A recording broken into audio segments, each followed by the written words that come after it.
Boa noite a todos. Para quem não me conhece, meu nome é Carlos Alexandre, eu sou trabalhador da Casa do Caminho, aqui de Macaé, e queria agradecer o convite que eu recebi da diretoria aqui do Lar Francisco de Assis, para eu estar aqui mais uma vez conversando com vocês.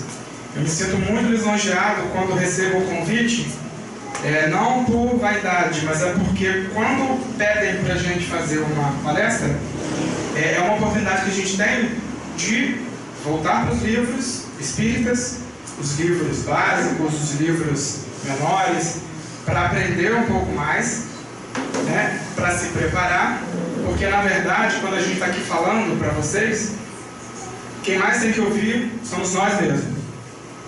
O ouvido que está mais perto da minha boca é o meu, né? Então, quando eu falo, o principal aí que precisa ouvir, na verdade, sou eu.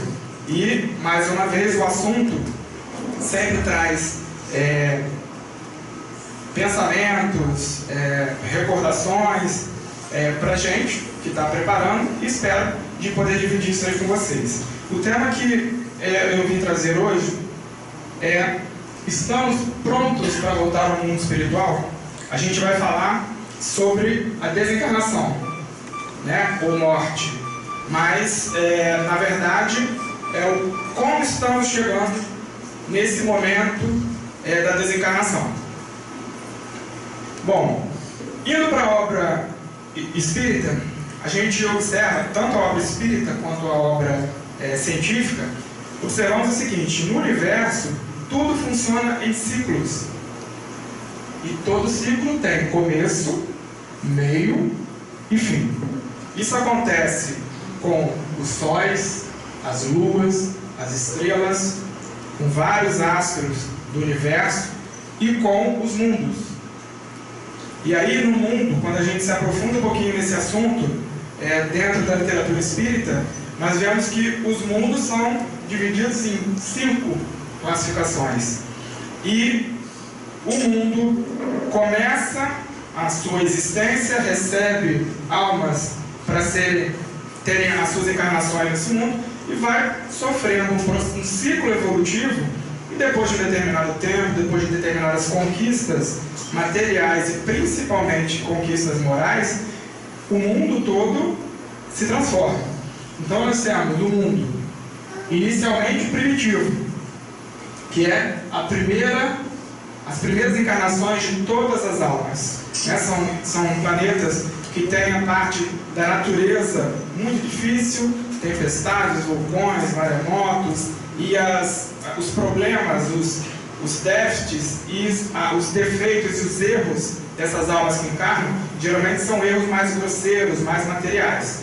E à medida que esse planeta vai evoluindo, o seu povo vai melhorando, ele se transforma no mundo de provas e expiações, que é o nosso estágio atual, mas graças a Deus estamos saindo desse estágio. E o mundo de provas e expiações, ou expiações e provas, não é mesmo? É onde domina o mal. E a gente tem visto isso no nosso planeta ao longo dos séculos. Só que estamos agora num momento de transição, e o nosso planeta, já terminando o ciclo evolutivo dele de provas e expiações, vai se transformando no mundo de regeneração.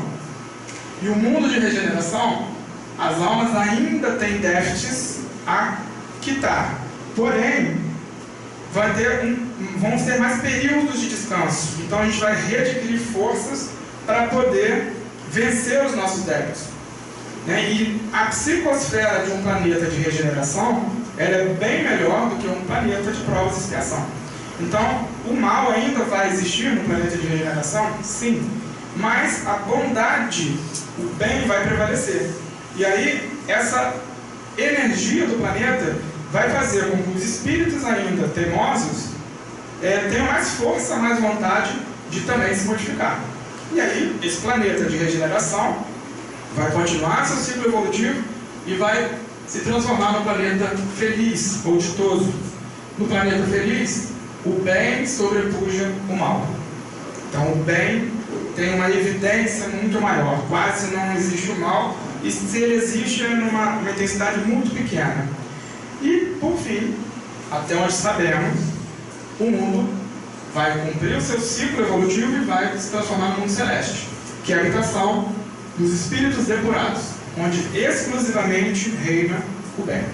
Então, até onde o nosso aprendizado chegou, a informação que chegou para a gente até agora, é que para no mundo celeste. Então, existe agora a sensação de que estamos regredindo o planeta. Não, nada regride na evolução. Os ciclos evolutivos sempre têm começo, meio e fim para se transformar numa coisa nova, mas não regressão. E aí, nesse momento de transição, o planeta fica confuso, né? Várias pessoas tentando se transformar, várias pessoas não conseguindo se transformar. Então, as notícias de maldade, de problemas morais, problemas materiais, desencarnes coletivos, têm acontecido com uma frequência grande. Mas isso tudo faz parte desse processo de transição para a gente completar o nosso ciclo evolutivo de planeta e nos transformarmos, né, a Terra se transformar no planeta de regeneração. E o ciclo, esse mecanismo de funcionamento, também é igualzinho para a vida. Então, a vida, os seres vivos têm sempre essas etapas aqui: nascer, crescer, reproduzir e morrer. Isso acontece com todos os seres vivos, sejam eles plantas, animais ou homem. Então, todos nós estamos dentro desse funcionamento, porque somos habitantes do universo, e o universo tem sido mostrado pela ciência e sempre foi falado pela doutrina espírita que funciona desse jeito. São ciclos evolutivos que terminam, recomeçam. E aí, baseado nessa ideia que a gente conseguiu observar de funcionamento em ciclo, algumas certezas surgem. Eu mudei a palavra aqui, a primeira. Eu tirei nascermos e coloquei renascermos. Porque todos nós, ou pelo menos a grande maioria, já temos um conhecimento espírita importante e sabemos, até aqui, que somos espíritos eternos, que passamos por encarnações, retornamos ao plano espiritual, voltamos a uma nova encarnação, sempre nesse processo evolutivo. Então, na verdade, o nosso nascimento foi o primeiro, quando Deus nos criou. E depois foram renascimentos. Então, uma certeza que nós temos nesse ciclo evolutivo da vida é que renasceremos, cresceremos, reproduziremos. Mas até aqui são certezas relativas. Por quê? Nem sempre conseguimos renascer. A gente que conhece pessoas, mulheres que engravidam e aquela gravidez não vai adiante. Então tem um abortamento. Então aquele renascimento de um espírito que estava para vir, às vezes até por muito medo desse espírito, muita insegurança, ele não consegue se entregar para aquele nascimento, para aquele renascimento. E aí tem um aborto, que a gente diz que é um aborto sem causa aparente, mas na verdade foi esse não mergulho do espírito nesse renascimento. Então ele é uma certeza que vai acontecer? Sim, mas não uma certeza absoluta. A mesma coisa com o crescimento. Cresceremos depois que a gente nasce? Sim, mas esse crescimento também pode ser interrompido ao longo do tempo. Vemos crianças bem jovens morrendo por doenças graves, sofrendo acidentes. Então, essa certeza de que nós cresceremos também é uma certeza relativa. E a mesma coisa, a reprodução. Reproduziremos para continuar a espécie e permitir que outros espíritos reencarnem para poder cumprir as suas missões? Sim, mas vemos, basta a gente olhar para o lado, conhecemos pessoas, casais ou duplas, pessoas que se juntam e não conseguem se reproduzir. Então, também essa reprodução se torna uma certeza relativa. E a única certeza absoluta que temos, se nós passarmos por essas etapas de renascer, crescer, reproduzir ou não faz tanta diferença. Mas passando por essas etapas, uma certeza absoluta que temos é que nós morreremos.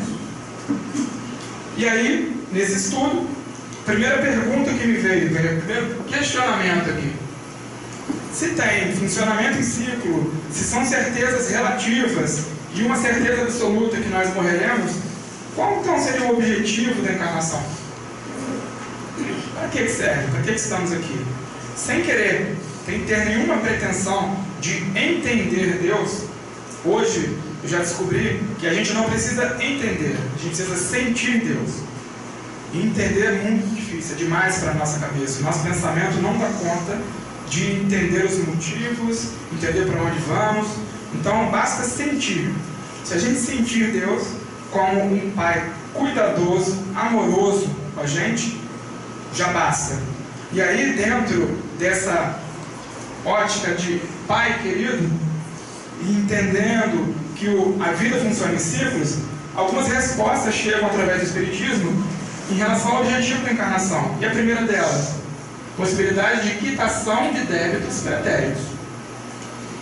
Todo defeito, todo erro que eu cometo lá atrás ou nessa vida agora, eu tenho que prestar contas. Já foi dito por Jesus mesmo que Deus vai cobrar de nós até o último centavo. Não uma cobrança rigorosa, mas uma cobrança de justiça. Todo mal que eu faço, eu preciso repará-lo. E essa reparação, uma vez que foi feito o erro aqui, encarnado, ou até em outro planeta, eu preciso resgatar esse débito ou quitar esse débito numa encarnação. Então essa é uma grande possibilidade que a gente tem, essa nossa atual, de deixar para trás erros cometidos, passar por cima disso, transformar. Um outro objetivo que a gente pode entender da encarnação é o aprendizado. Eu sempre enxerguei a vida como uma grande escola. A gente chega, se matricula nessa escola e tem uma possibilidade da mais variada intensidade de progredir, de ficar estacionado, repete o ano, não voltamos, mas repete para tentar aprender. E tem gente que aprende muito rapidamente, se forma muito rápido. Então, quem aproveita, um exemplo foi Jesus, foi o que mais rápido aproveitou as suas encarnações, tanto que hoje ele nos protege, nos serve de modelo, né? E é o guia espiritual do nosso planeta. Ele aproveitou e aprendeu o tempo inteiro. Então, as encarnações que nós temos servem exatamente para isso, para aproveitarmos e entendermos algumas coisas ou várias coisas e tentar fazer essa reforma pessoal, deixando esses débitos de lado. E quando aproveitamos o aprendizado, nós conseguimos isso aqui, que é o foco principal, a nossa evolução moral. Quando a gente aprende, quando a gente lê o Espiritismo, quando a gente lê qualquer obra que fala de amor, é impossível a gente não tomar a decisão de ou eu continuo na ignorância, eu tenho essa chance, tenho o meu livre-arbítrio para continuar na ignorância e fazendo o que eu quiser, ou dentro dessa oportunidade de aprender, de quitar os meus débitos, eu evoluir moralmente. Então a prática do bem é uma opção, e a melhor opção para a gente avançar. Então, dentro de todas essas certezas que temos num ciclo de início, o meio e o fim, se a gente aproveitar o objetivo das encarnações, a gente evolui. Então esse é o grande objetivo de Deus com a gente. Nos criou, não sei porquê também, mas é nos dito, é nos falado, que Ele nos criou para a gente avançar, para a gente ir próximo a Ele, ir em rumo à perfeição. Então quando aproveitamos isso, essa caminhada se torna mais fácil e mais efetiva. Dentro dessas certezas, a que mais nos incomoda é a certeza absoluta da morte. Então a morte, por ser não ter como a gente escapar dela, vai acontecer, e isso vai influenciar na nossa evolução, ela nos traz angústia. quanto ao momento da sua chegada. E por que ela pode nos trazer angústia? Por que essa ideia da morte ou da desencarnação nos traz angústia? Primeira qualidade aqui, ou primeira característica da morte, é que ela representaria finitude. É o fim. E aí eu coloquei já um ponto de interrogação. Será que é o fim? Será que acaba realmente? Né? Para aqueles que não acreditam em Deus, não acreditam em nenhuma religião, não conhecem o Espiritismo, não conhecem outras religiões que falam da vida após a morte, realmente significa o fim. Né? O que muitas pessoas com depressões profundas, que acabam se suicidando, acreditam nisso, que vai acabar o sofrimento, vai terminar aquele problema. Mas todos nós que abraçamos a causa espírita já sabemos de antemão, já recebemos informações, recebemos provas o tempo todo de que a vida continua. Com a morte física não se acaba a nossa chama divina, que somos nós mesmos, o espírito. Ele vai só mudar de plano e continua. Isso a gente recebe notícias das psicografias. Quem participa de reuniões mediúnicas tem as comunicações dos espíritos que voltam para contar como é que foi. Né? Dentro da obra espírita tem uma quantidade enorme de livros contando que tudo continua, como que acontece. A própria ciência já começa a se direcionar mais nesse campo de entender que tem algo a mais, não é só corpo físico, tem algo a mais, e a gente já começa a cruzar os caminhos, né, da religião, da espiritualidade com a ciência. Então essa finitude tem uma baita de uma interrogação, e para nós, espíritas, não tem sentido. A morte não é o fim. Outra coisa que poderia ter essa qualidade de angústia para a gente em relação à morte, separação dos entes queridos. Sim, isso dá tristeza, dá saudade, dá medo, mas essa separação, ela é apenas física. O mesmo acontece quando temos um parente, uma pessoa, um amigo que a gente gosta muito, que viaja para uma outra cidade, se muda para uma outra cidade, se muda para um outro país. A separação é física, mas a separação emocional, a separação energética, não existe. Mantém aquela ligação. Quando a gente pensa naquele ente querido que foi para uma outra cidade, né, a gente relembra, vem a imagem daquela pessoa, aquela pessoa sente do outro lado, e às vezes manda energia boa de novo. O mesmo acontece com as desencarnações. Quantos de nossos familiares que já se foram, mas quando relembramos deles, vem aquela sensação gostosa, né?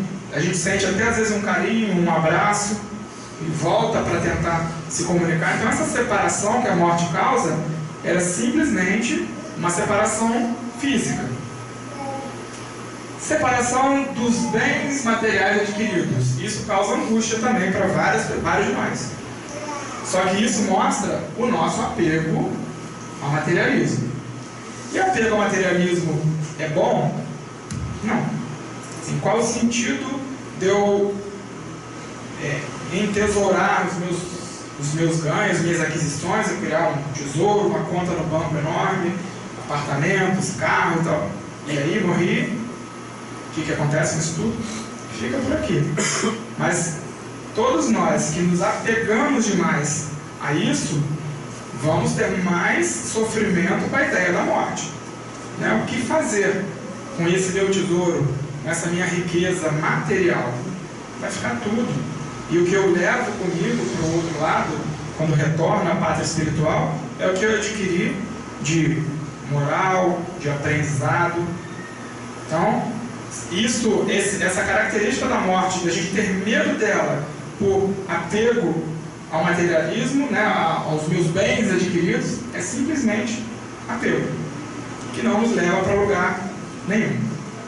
E por fim, o medo do desconhecido. Como vou morrer? O que vai acontecer comigo? Para onde eu vou? E aí outra interrogação que eu coloco: por quê? Todos nós que olhamos a vida pela ótica espírita, já falamos aqui, né? Não é o fim. Sabemos o que? Somos seres imortais que vamos repetir as encarnações para buscar a nossa evolução. Então, já vivemos, já desencarnamos, já renascemos e desencarnamos de novo. Então, isso é um processo repetitivo, um processo natural. Todos nós aqui nesse salão e nas outras salas já passamos por esse momento de morte. Então, ele é desconhecido para a gente? Não. A gente esquece. Mas desconhecido, não. E aí já podemos começar a pensar um pouquinho diferente. Pô, eu já passei por isso e hoje eu estou aqui de novo, então eu sobrevivi a esse tal problemão que é a morte. Então, quando chegar novamente, dá para ir de boa, talvez. E aí esse é o nosso convite aqui, até o final da palestra. Então, dentro dessa visão da morte, eu fui buscar, também na literatura, a reencarnação. O que será que acontece para a gente reencarnar? Então aqui, a necessidade da reencarnação, quando ainda temos débitos a quitar, é uma certeza absoluta para o espírito. Então, eu ainda estou devendo, já desencarnei, estou no plano espiritual, mas eu estou devendo. Fiz mal para 1, para 2, para 3, eu tenho que voltar, reparar todos esses erros. Então é uma certeza absoluta que eu vou ter que voltar. Tanto é que tem esse desenhozinho, essa charge, a fila para reencarnação, para pegar senha para reencarnação, está cheia. E aqui ainda tem um período de espera de 40 anos aqui. Por quê? Vários espíritos que reconhecem os seus erros e se propõem a melhorar, e a melhora só é conseguida, a melhora verdadeira, através da reencarnação, com a quitação do que eu fiz de errado. Então tem vários espíritos que querem voltar. Ainda mais nesse período nosso de transição. Porque já foi informado para vários espíritos que é o momento final para a nossa passagem para o mundo de regeneração. E quem não tiver no mesmo padrão vibratório da psicosfera da Terra, não nos acompanha mais. Então, a gente tem que se esforçar para estar junto dessa evolução do planeta. Porque se você não estiver nessa mesma vibração, nessa parte vibratória, você vai ser deslocado, os espíritos serão deslocados para mundos inferiores. Então isso criou, talvez, um rebuliço organizado, é lógico, o plano espiritual sempre é tudo muito organizado, e vários espíritos estão querendo, pedindo para reencarnar. Então essa certeza de precisar reencarnar também é absoluta para alguns espíritos. O momento do renascimento, no plano físico, também gera angústia no reencarnante. Medo, dúvida, insegurança. Os espíritos que estão para voltar frequentam cursos parecidos, palestras parecidas com o que a gente está fazendo aqui, frequentam cursos preparatórios, fazem atividades no bem, participam dos mais variados tipos de trabalho no plano espiritual, se preparando, se fortalecendo emocionalmente, moralmente, para cumprir o planejamento. Então é tudo planejado, dependendo do grau de evolução do espírito. Ele participa desse planejamento, dando sugestão, pedindo mais dificuldade naquela reencarnação. Então existe uma preparação, mas mesmo dentro dessa preparação, os medos surgem também. Será que eu vou dar conta? Será que eu vou ter ajuda da minha família que vai me receber no plano físico? Então, do mesmo modo que nós temos angústia para pensar em desencarnar, quem está para reencarnar também passa por isso. Recebemos muita ajuda no renascimento. Para que aconteça um renascimento, equipes espirituais, como essas daqui, elas participam para preparar o espírito para voltar. E aqui nós temos uma imagem, um grupo de espíritos reduzindo o tamanho do perispírito de um espírito que vai reencarnar. Ele precisa reduzir o seu tamanho perispiritual para poder acoplar adequadamente ao corpo físico que está sendo gerado lá no útero da mãe, da futura mãe desse espírito. Então, essa interseção de espíritos bondosos que trabalham com essa atividade, ela é sempre muito grande.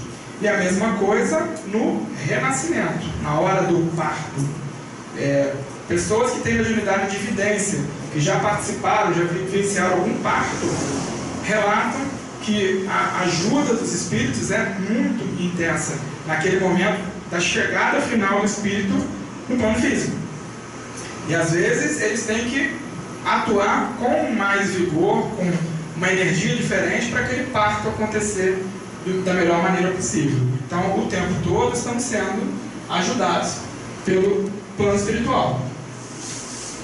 E a preparação, ela é sempre, às vezes é intensa, mas sempre existe a preparação para a reencarnação, né? Do mesmo modo que aqui tentamos evoluir, quando retornamos para o plano espiritual, em que o ambiente é muito mais propício a treinar o bem, entender o bem e fazer o bem, o espírito adquire uma força maior, uma vontade, um desejo maior e se sente mais capaz de mergulhar novamente na carne. E quando comparamos com a morte, qual de nós encarnados fica pensando na morte? Difícil, né? Por quê? Quando eu penso, me dá angústia. Então a gente acaba, às vezes, até esquecendo ou não querendo falar disso. E aí, Pichê Simonetti escreveu até um livro sobre isso. Quem tem medo dessa figura da morte?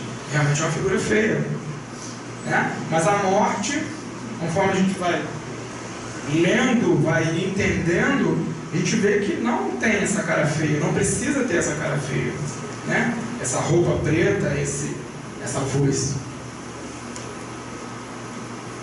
E aí, falando, entendendo mais um pouquinho sobre reencarnação e sobre a morte, a gente pode lançar um novo olhar sobre esses dois acontecimentos, vida e morte. Primeiro, já foi falado lá atrás, mas vale sempre a pena repetir, somos espíritos eternos. E isso tem uma consequência que é o seguinte: nossas ações geram efeitos, às vezes, duradouros. Então, às vezes eu penso assim, fiz mal para fulano, depois eu me desculpo com ele. Às vezes a gente não tem noção do mal que eu fiz e quanto tempo esse mal vai ficar reverberando na cabeça daquela pessoa. E às vezes ela desencarna com raiva, com ressentimento, leva essa raiva para o plano espiritual e depois a gente desencarna e combina com aquela pessoa de resgatar aquele problema, voltamos novamente e não conseguimos dar conta daquele problema. Então, quando fizermos alguma coisa, tanto no bem e principalmente no mal, devemos nos lembrar disso. Nós somos espíritos eternos e as nossas ações, as nossas atitudes, os nossos pensamentos até, eles têm um efeito, às vezes, a longo prazo. Então, não sabemos, quando eu falo alguma coisa com alguém, como aquele alguém vai receber aquela crítica, aquela resposta amarga, e o que ela vai fazer com aquela informação. E, às vezes, o dano que a gente causa é tão grande que vai poder perdurar por um longo tempo. Outra proposta de um novo olhar é mudamos de fases ou planos por término de ciclo. Então a desencarnação vai acontecer quando acabar meu ciclo vital dessa minha encarnação. Quanto tempo eu estarei aqui? Isso já é programado também. Eu tenho uma programação de viver 70 anos, 80 anos. Dependendo do que eu fizer, eu posso acelerar ou posso até ganhar algum bônus de manter o tempo encarnado. Isso vai depender das minhas atitudes.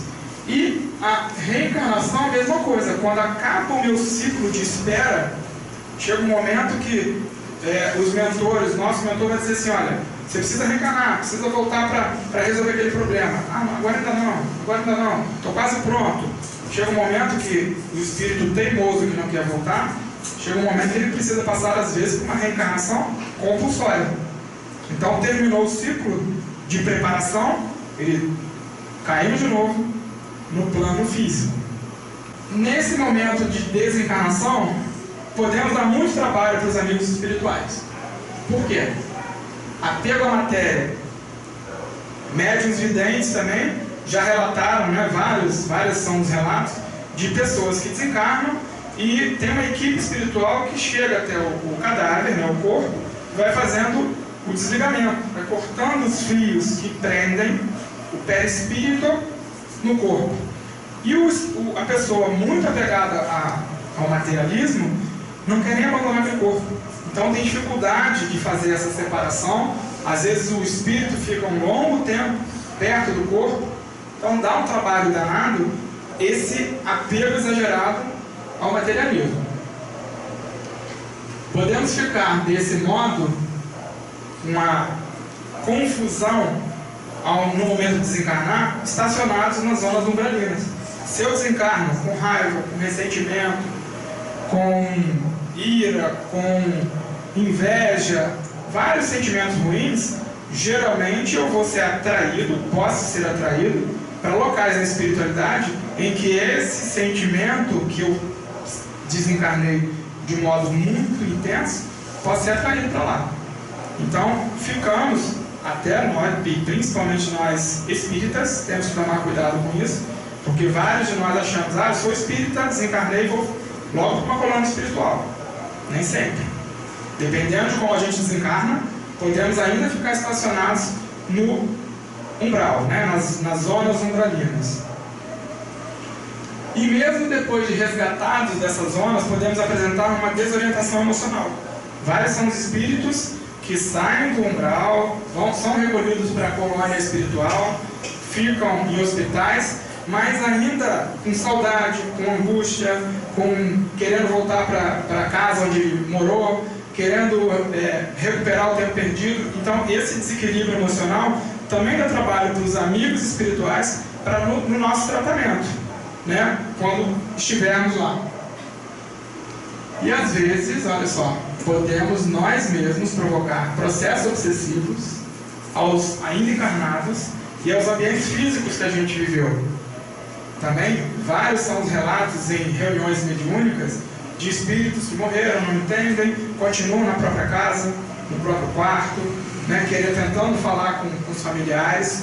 E aí, às vezes, essa interferência é tão grande de nós que desencarnamos, que podemos nos tornar espíritos obsessores da nossa família. Então, o desequilíbrio energético começa a acontecer na nossa própria casa. E aí alguém externo, não, a própria pessoa que desencarnou e não aceitou, porque não estava preparada para o momento do desencarne. E aí, mais um questionamento me apareceu: se nós podemos dar trabalho, né, se é apenas uma mudança de fase, se a reencarnação é muito semelhante à desencarnação, por que não se preparar para a morte assim como é feito para se reencarnar? Não podemos nos preparar? Não estou fazendo um convite aqui para ficar pensando do jeito que eu vou morrer, como é que eu quero morrer, o que eu quero no meu funeral, nada disso.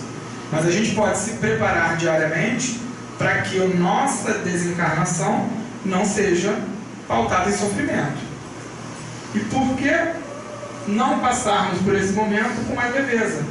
O que torna esse momento tão sofrível para mim? O que mais me angustia? Então eu posso olhar para dentro de mim e ver por que eu não queria morrer agora. Eu tenho um problema enorme para resolver com meu pai. Então tem que resolver esse problema com seu pai, porque pode ser que ao desencarnar não consiga mais resolver. Eu tenho um problema enorme com um colega de trabalho. Então a gente analisar o que nos faz sofrer e pensar nesse momento da morte pode ajudar. Porque aí eu vou tentar melhorar aquele problema. Se for apego material, então vamos tentar desapegar da parte material, para quando chegar o momento crucial do aparecimento da morte, da chegada da morte, a gente já está com parte da história resolvida. Temos 3 tipos de morte principais: a natural, por final de ciclo vital, e a por doença, aceleração do ciclo vital. Esses 2 tipos, a natural, pessoas bem idosas, 100 anos, 90, 110, 105, vai chegar um momento que o corpo não aguenta mais, né? Os sistemas orgânicos vão falhando. Então é uma morte natural. E a por doença, qualquer que seja ela, qualquer doença, não sendo capaz de ser tratada ou controlada, ela vai acelerar a minha energia vital. Então eu posso antecipar o meu desencarne se eu adquiro uma doença e não trato dessa doença. Esses dois tipos de morte, a natural e a por doença, permitem uma preparação no momento. Várias pessoas que adquiriram, por exemplo, câncer e levavam uma vida completamente materialista, completamente sem pensar na moral, adoecem e começam a ver a proximidade, a possibilidade da morte e mudam a sua maneira de pensar. Né? Na minha família tivemos um caso recente. Aconteceu isso na família. Uma pessoa, o meu sogro adoeceu e no momento da doença ele repensou a vida toda, oferecendo para ele aí literatura espírita, leu, e a sensação que a gente tinha é que ele ia ficando cada vez mais sereno, mais tranquilo. Mesmo com a morte chegando, foi tranquilo. Então essa mudança de enxergar a morte, tanto a morte natural quanto a por doença, propicia essa preparação. Já a morte acidental ou provocada, aqui qualquer tipo de acidente, né, de carro, uma queda, e a provocada, assassinatos ou a pior delas, que é o suicídio, existe uma interrupção do ciclo vital. Então eu tinha programado viver 70 anos, com 30, depois de uma depressão profunda, eu interrompo a minha vida, eu teria ainda 40 anos de vida aqui, essa energia fica em desequilíbrio. Ela era para ter sido usada numa encarnação. Se eu interrompo, ou se acontece um acidente antes do previsto, isso vai ser, pode provocar um desequilíbrio muito forte nessa energia. E aí, esse tipo de morte acidental provocada não permite a preparação para o momento, nem nosso e muito menos dos nossos familiares, que são geralmente os que mais sofrem nessas mortes mais traumáticas. Mas uma certeza nós podemos ter: independente do tipo de morte, seja ela natural, por doença, por acidente ou provocada, sempre tem o aval de Deus. Também é dito na literatura espírita o quê? Não cai uma folha de uma árvore sem que Deus o saiba. Então tudo que nos acontece tem a participação e a autorização de Deus. Ele sempre nos mostra o caminho, que podemos ir por um caminho mais fácil, um caminho de aprendizado, de evolução, mas se insistirmos em manter uma escolha diferente, ele respeita, né? Então todo tipo de acontecimento tem o cuidado de Deus. Então se a gente sente Deus como esse Pai amoroso, independente da morte que eu vou ter, de como ela vai acontecer, eu posso ter certeza que Deus está cuidando de mim. Deus, na figura dos amigos espirituais, do nosso mentor espiritual, do amor que eu recebo da família. Então, todos nós, em qualquer tipo de desencarnação, podemos ter essa segurança em relação ao cuidado que a gente está recebendo. E tudo o que passamos são resultados do nosso plantio.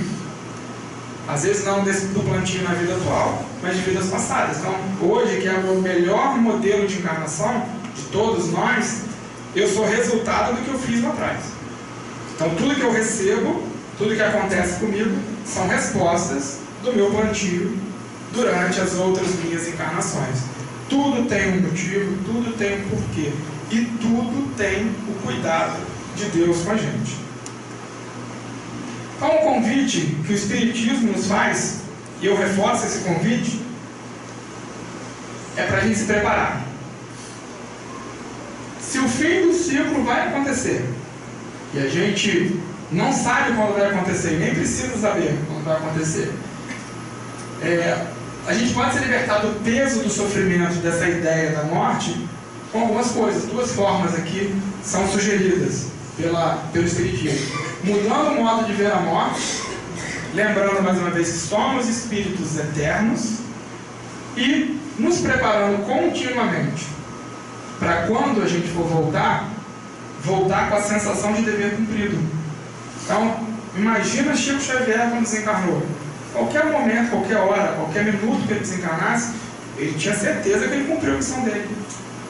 Então, se a gente está preparado, se preparando, fazendo bem, vivendo em bons pensamentos, tendo boas atitudes, nos cercando de atividades dentro da religião, dentro da caridade, a gente vai estar sempre buscando essa preparação. E em qualquer momento que aconteça a morte, se eu for para ela com a sensação de que o dever meu está cumprido, ou grande parte dele está cumprida, a gente vai muito mais leve.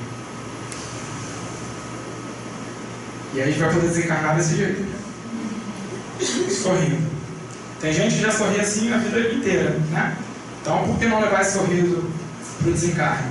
A gente não precisa encarar a morte com tanto temor.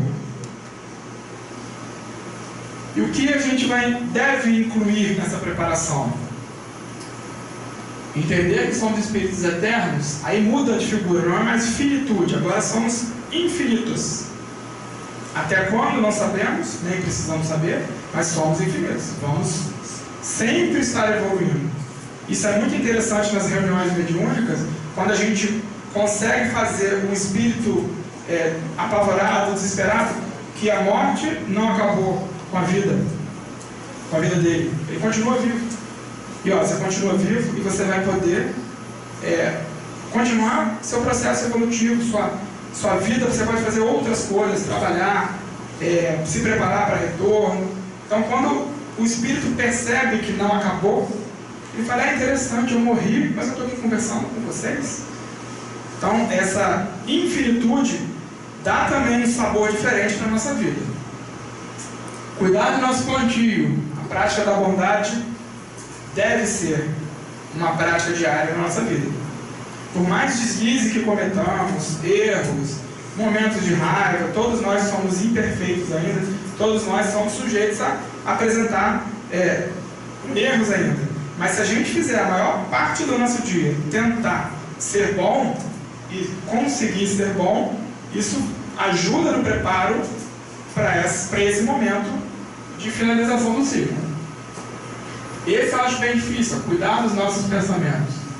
Então é a aquisição da moral. O pensamento ele escapole muito rápido. Quando a gente vê, a gente já pensou alguma coisa errada sobre alguém, já criticou, já achou que aconteceu pior. Então o pensamento, o controle dele é bem difícil. Só espíritos muito evoluídos que conseguem segurar bem esse efeito do pensamento negativo. Mas à medida que a gente treina, que a gente pratica, e a gente vai elevando a nossa moral, isso também ajuda nessa preparação. Cuidar do próximo, importantíssimo, a prática da caridade. Não adianta orarmos aqui na casa espírita e sair e nada fazermos, ou pior, brigarmos com alguém na rua, voltar para casa e discutir com um parceiro, ou com os filhos, ou com o pai e mãe. Então, a prática da caridade, ela em si já é uma oração. Eu posso até não orar um Pai Nosso, Ave Maria, ou uma oração que a gente converse com Deus, mas se eu praticar a caridade, já é oração em movimento. Então, essa ferramenta que Jesus deixou para a gente, de dica, vamos praticar a caridade, também permite que a gente se prepare. Se dedicar ao aprendizado da doutrina do amor. Aqui eu não digo doutrina religiosa, não, é aprender a amar, Termos persistência no amor. Isso vai nos tornar também criaturas melhores. E por fim, confiar em Deus nos seus desígnios. É a prática da resignação e, acima de tudo, da fé. A confiança que a gente tem no cuidado de Deus por nós. Resumindo, é tentarmos ser verdadeiros cristãos, que foi o que Cristo nos ensinou. E aí a gente vai desenvolver a certeza de que estamos prontinhos para retornar em qualquer momento da nossa finalização de ciclo. Certo? Então esse é o convite que o Espiritismo nos faz, a prática do amor também nos faz, para a gente se preparar continuamente, para que no momento que a tão famosa e temida morte chegar, ela seja suave. Para finalizar aqui a nossa conversa, eu trouxe duas passagens aqui que eu achei interessante. A primeira é Emmanuel conversando com Chico. Ele dizia o seguinte: se deseja saber quem és, observa o que pensas quando estás sem ninguém. E se quiser saber, e se quiser conhecer o lugar que te espera depois da morte, examina o que fazes contigo mesmo nas horas livres. Então, quando estamos sozinhos, temos a possibilidade de praticar o autoconhecimento. E o autoconhecimento nos leva à reforma íntima. Então, quando entendemos quem nós somos, quais são os nossos erros, o que a gente pode fazer para melhorar, o que eu já tenho de bom e devo continuar, eu já tenho uma noção de onde eu posso chegar no momento da minha morte, né? Se eu sou do bem, acho difícil ficar parado num umbral com criaturas muito ferozes, muito horríveis. Pode ser que eu passe um momento de dificuldade, mas se eu sou do bem, normalmente eu vou para um lugar bom. E para a gente entender quem a gente é, basta a gente ficar sozinho e ver onde é que o nosso pensamento está indo. E por fim, um texto que eu gosto muito, de Santo Agostinho. Eu vou sair um pouquinho para eu poder ler. Fala da morte. A morte não é nada. Eu somente passei para o outro lado do caminho. Eu sou eu, vocês são vocês. O que eu era para vocês, eu continuarei sendo. Me deem o nome que vocês sempre me deram. Falem comigo como vocês sempre fizeram. Vocês continuam vivendo no mundo das criaturas. Eu estou vivendo no mundo do Criador. Não utilize um tom solene ou triste. Continuem a rir daquilo que nos fazia rir juntos. Rezem, sorriam, pensem em mim. Rezem por mim. Que meu nome seja pronunciado como sempre foi, sem ênfase de nenhum tipo, sem nenhum traço de sombra ou tristeza. A vida significa tudo o que ela sempre significou. O fio não foi cortado. Por que eu estaria fora dos seus pensamentos, agora que estou apenas fora de suas vistas? Eu não estou longe, apenas estou do outro lado do caminho. Você que aí ficou, siga em frente. A vida continua, linda e bela, como sempre foi. Então essa é a mensagem que eu queria trazer para vocês, em relação a esse momento natural, todos nós passaremos, mas para a gente poder chegar nesse acontecimento de um modo mais preparado e suave. Ok? Muito obrigado, uma boa noite a todos.